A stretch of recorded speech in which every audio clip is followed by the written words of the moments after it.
I caught my husband texting my sister late at night. When I confronted them, they blamed me for overreacting. And here's what I did. It started 3 weeks ago when I noticed my husband Elliot acting weird about his phone. We've been married for 4 years and we've always had an open phone policy. Not because we snoop, but because we never had anything to hide. But suddenly he started taking his phone with him everywhere, even to the bathroom, and would quickly flip it face down whenever I walked by. The real red flag came when I woke up at 2 a.m. and caught him texting in bed, the blue light reflecting off our bedroom wall. The moment he noticed me stirring, he practically threw the phone under his pillow and pretended to be asleep. The next morning, while he was in the shower, I checked our phone records online. My heart dropped. Dozens of late-night texts between him and my sister Selena's number. We're talking 2 to 3 a.m. conversations. Almost every night for weeks. Some context about Selena. She's always been the family troublemaker. She's burned bridges with almost every friend she's had, and she has a history of getting involved with taken men because, in her words, single guys are boring. But I never thought she'd go after her own sister's husband.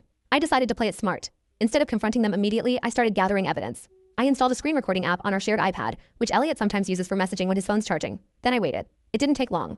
3 days later, I had screenshots of their conversations. Nothing explicitly sexual, but definitely inappropriate. Elliot, you understand me in a way Rose never could. Selena, sometimes I wish I met you first. There were deleted messages too, which only made my imagination run wild. Here's where it gets interesting. Instead of blowing up, I decided to play the long game. I started acting extra sweet to both of them. Invited Selena over more often. Suggested she and Elliot help each other out with various tasks. All while quietly documenting everything and meeting with a lawyer. When I finally confronted them last week, they did exactly what I expected. They tried to gaslight me. Elliot got defensive. Why are you so paranoid? She's your sister. We're just talking. Selena went straight for the manipulation. Rose, you're being toxic. You need help. Elliot's just being nice because you're always so judgmental. So I leaned into it. You know what? Maybe you're right. Maybe I am being paranoid. I should probably talk to someone about my trust issues. They looked so relieved, probably thinking they'd successfully manipulated me. Last night was our monthly family dinner at my parents' house.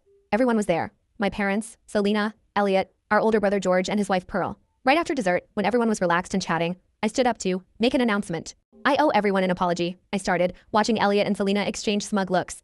I've been really paranoid lately, imagining things that couldn't possibly be true. Like my husband and sister having emotional late-night conversations behind my back. Before they could react, I connected my phone to the TV using Chromecast. Thank you, Pearl, for helping me set that up beforehand. And started playing a slideshow. First came the phone records showing their late-night texting patterns. Then the screenshots. The best part? I had secretly recorded their gaslighting attempts when I confronted them. Watching their faces as their own voices filled the room trying to make me sound crazy was absolutely priceless. Elliot tried to storm out, but George, who's built like a linebacker, blocked the doorway. Selena burst into tears, claiming she never meant to hurt anyone. My mom, who had been defending Selena's behavior for years, finally saw her true colors.